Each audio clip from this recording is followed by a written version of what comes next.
I think maybe we were a little bit shell-shocked in going down in 3 the way we did. That's not to say that Ferris didn't play really well, because we think they did. But yeah, we started that Northwood match a little slow, and again, credit Northwood for really playing well, particularly in that second set. They were really rolling there. But we dug in it and took care of business those last 3. That was it was an important win too for us, and we realized that, especially in hindsight. So we wanted to finish the regular season strong, and we're certainly glad we did with that win. And there were some highlights, from the Ferris match too that we can be proud of. But credit Ferris for winning and having a great regular season, and we're just hopeful that we get to see them again if we take care of business here in the playoffs. Yeah, their defensive scheme was spot on. They made it pretty tough for us to score throughout that match, and they did a really good job of containing our pin hitters and making big plays when our middles got the ball. So I would credit first and foremost they're just really good defense.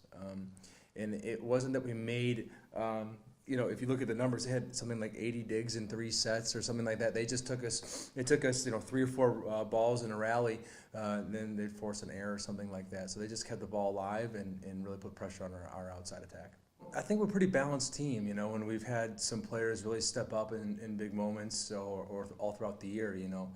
What Olivia and Laura have done in their positions has just been incredible.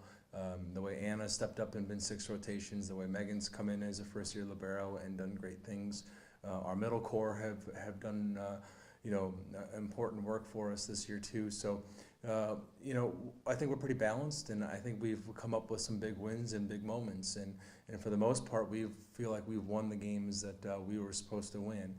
I think the team, in a reaction like a Ferris loss, I think in part what makes that frustrating is I think we're ready to take it to the next level and see if we can knock off a top team like Ferris. So that's our goal going into the playoffs and just taking one game at a time. But we feel pretty good about the work we've done this year, and hopefully that gives us some confidence going into the postseason. Seizing your opportunity and going for it. I think Ferris, teams like Ferris, or I think us in moments, when you're playing clean volleyball and you're aggressive and you're really earning your points and making the other team earn their points, it's a competitive game, and then taking advantage of the opportunities the other team gives you. I know we've done that at times already this year against top teams. I think back to Duluth or Ashland on the road. There have been moments where we've had our back against the wall and we've come through. So I think we're tested that way. I think, again, we just got to stay confident and keep on working and to play our best game when we're competing against any team, really, but particularly a team like Ferris.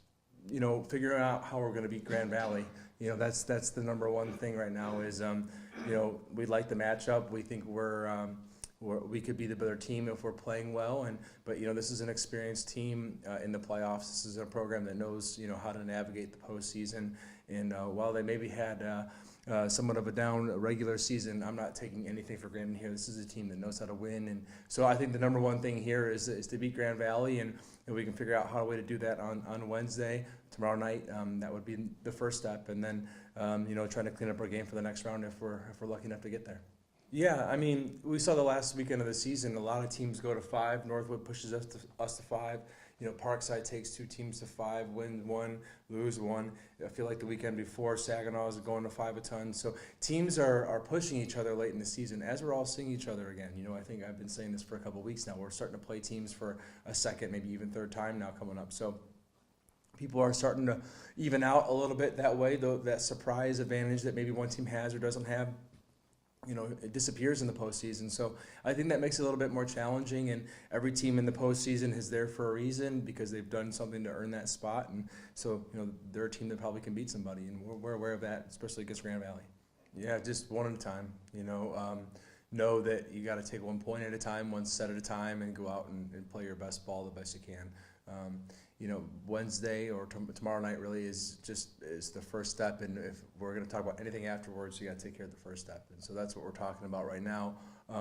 Everyone's well aware that there's implications for the postseason on the line throughout the postseason, but that all of that doesn't matter until we feel good about taking care of business against Grand Valley.